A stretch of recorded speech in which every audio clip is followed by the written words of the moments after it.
I don't think all leftists are bad people. Far from it. I think most of them are not bad people at all. I just think they are led by very, very bad people and encouraged to behave in ways which, without that bad guidance, they would probably never dream of doing. I think most people, regardless of which side they're on, actually have pretty good motives and genuinely think they're trying to make the world a better place. And history is peppered with liberals and leftists who have made the world a better place. We do need the left. Not necessarily the radical left, just like we don't need the radical right. But we do need the left. As I've said several times, they are as essential as the right. And I mean conservatives, not Nazis. It's just that both sides are needed in various amounts at different times, depending on the situation. The left has had its way with the country and, in fact, the entire Western world since around the mid-50s, definitely since the 60s. So they have had over half a century of growing power and impact on society and culture, and for a long while they may have done many good things, but nothing is perfect and nobody is perfect, and the more power they accumulate, the more this becomes an ideological power struggle than anything else, certainly than what it was originally. And they are now in power, and they won't let anything threaten that power, and that's what this is now all about today. Power. Once upon a time it was about change. It was, I believe that. It was about social justice at one time. It was about fairness and equal rights at one time. But it's a fucking long time since those things were achieved, and the pendulum has now swung too far, and it is now creating inequality. People get jobs based on the colour of their skin, or their sexual identity, or their political opinions, or their gender, and we seem to have lost the idea of competence actually being the most important thing of all.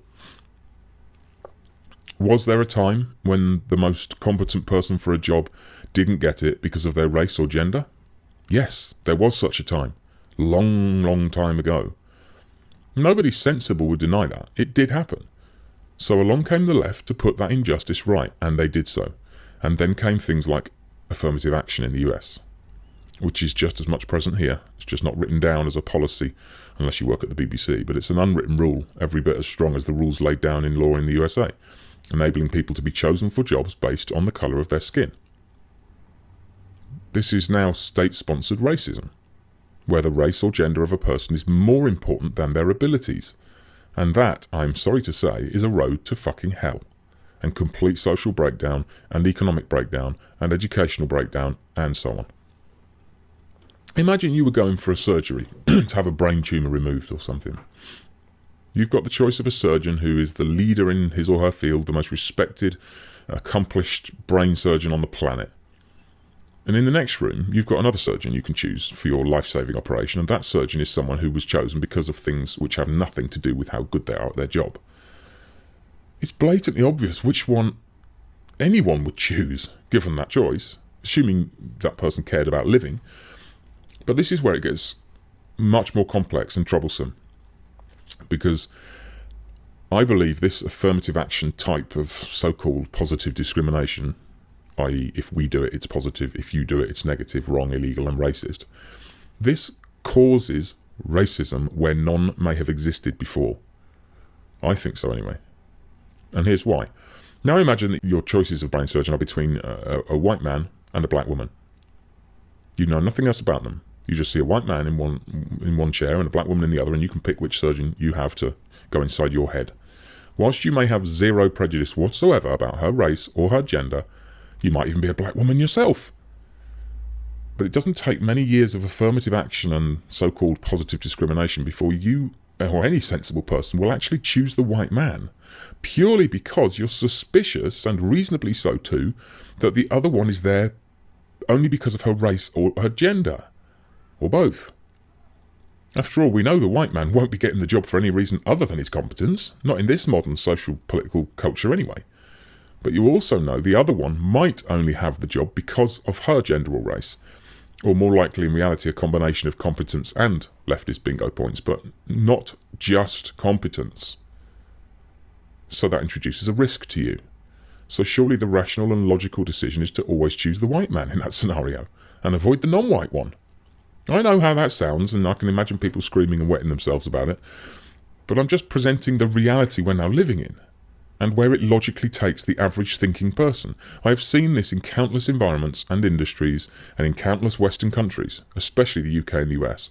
So much so, in fact, that I actually wonder if there is some, and I just say wonder, if there's some very deep and convoluted conspiracy to cause more racism for some reason, a kind of divide and rule weapon used against the population to keep it so divided that nobody feels safe and everyone is just happy to hand more and more power to the nanny state, or even those who conspire at a higher level than the government, the real global kings of political and racial supremacy. Like I said, the pendulum has swung too far too far, and it needs to swing back to a place where common sense actually means something again, and true equality in the hierarchy of competence is the ultimate goal again. When we had that goal, Western nations just fucking shot for the stars. I mean, the speed of the Industrial Revolution, the medical progress, technological progress, when there wasn't this, what colour are they first? When it was just, who's the best programmer? Who's the best? I mean, I was reading a book called Code Warriors about the NSA and cryptography and the Second World War mainly, and the Enigma machine and all that sort of stuff. And it was absolutely fascinating. They overcame one of the biggest problems they ever faced and managed to crack this in the Cold War. This was the Russian cryptography, which led us to finding, I think, the spies who stole the atomic secrets. It was just a fascinating read, but that you hear of that sort of immense progress. I mean, computers were born out of that need to increase the ability to decrypt cryptographic messages, to do the calculations required when there were millions and millions of possibles. And all of that came from a competence hierarchy. All of that came out of a need to progress for survival, and where there was no fucking place for choosing someone based on what dress they're wearing or how they identify or whether they walk with a funny fucking limp. It was, can you fucking do the job, and are you the best? And if you're the best at the job, I don't give a fuck what you look like, because we need the best, because we've got to win this. And that was when progress was the rate of progress was at its highest. And we've just sort of hit a peak and then just got into this leftist shit, and it's all just started to go downhill. I think I mentioned earlier how someone I know went for a job interview with the fire service and was told after the interview that despite him being absolutely perfect for the job, that's a quote, the political quota placed on the man interviewing him dictated that he couldn't give him the job due to his race, gender and sexual identity. He failed on all three. As he was told, if he had just gone in there as a white man, but one who claimed to be transgender, just that one, he would have got the fucking job, because it would have ticked one of these quota boxes. Now, as ridiculous and criminally fucking insane and unfair as that may be, the point I'm actually interested in is how that changed this man. Who the hell wouldn't be changed by such an experience? How about after 3 or more similar experiences for jobs in completely different roles, different sectors? Because that's what happened. So he leaves that interview, and as he goes out the door, he sees other candidates for the same job interview waiting in line, sat on the chairs. And he knows that while they're waiting for their interviews for that same job that he was told he was perfect for but can't have, he knows that there are people in those seats that are going to get that job. And he sees, I don't know, a gay man, a transgender, a brown man, whatever. But he sees one of the things he's just been told is going to get the job just based on that attribute. Nothing to do with competence. Does he have a right to feel hard done by? If not, did Rosa Parks have a right to feel hard done by? Who in their right mind is not going to feel some resentment when they're walking past the transgender or the black candidate sitting in the queue, knowing, because he sees there's one black candidate in the queue and all the others are white. He's just been told before he left that black one's going to get it because of that black thing, not because of anything else. And yet he knows he's probably less suited to the role because he's just been told he's perfect, and on paper he's by far the best candidate, but he's got the wrong skin. It isn't racist to feel hard done by. It is right to feel hard done by when you have been hard done by. Your competence was worth nothing. Your immutable characteristics let you down. Things you can't change, just like the black man who doesn't get the job because the employer doesn't like black people. What the fuck is the difference? Okay, the shoe's on the other foot, but it's the same principle. It's exactly the same discrimination. And this is everywhere these days. And people seriously wonder why more and more people are supporting what people like Carl and Milo and Tommy are saying. They're supporting them because they're telling the fucking story of people's lives in 2019. They're telling the truth. The reality under which more and more people have to suffer due to state-sanctioned prejudice and unfair discrimination. Nobody likes discrimination. It doesn't matter what colour you are or gender or anything else. No one likes to be unfairly discriminated against. Everyone gets discriminated against for fairly, as in the best person for the job gets it. Everyone else was discriminated against for not being as good at the job. But that's what we, many years ago, worked out was a fair way to discriminate. But picking them based on how they look, that's not very fair. And it doesn't take society forward, it takes it backwards. I know a police officer, ex-police officer, who once actually said these very words to me. If I see an inspector or chief inspector and it's a black woman, I straight away have less respect for them, because it's extremely likely that the main reason they get that job is because of positive discrimination, which means they are probably not the best person for the job and someone better than them missed out on it despite being better qualified and maybe worked harder for it. How resentful would you feel to give a decade or two of your life to a job or a career in the hope of moving up the pay scale, moving up the ranks, moving up the positions, whatever it is, only to find that each time a promotion comes along, you know your chances are already hugely diminished because, if you've got any chances at all that is, because of the colour of your skin or the fact you're heterosexual or whatever. It's creating resentment in people who otherwise beforehand were not resentful. That can't be good. And I think it takes a very smart and extremely strong person who does a lot of introspective thinking to resist feeling resentful towards non-white people, for instance, when living that experience for years on end. Having said that, it's crucial that they don't become resentful of, at least of those people, of say non-white people, because they are not the ones who are to blame. They didn't create this. They're just the beneficiaries at the moment of this corrupt and unfair system, having once been the ones who lost out to another unfair system which tilted the other way. This system, just like the last one, was created predominantly by white people.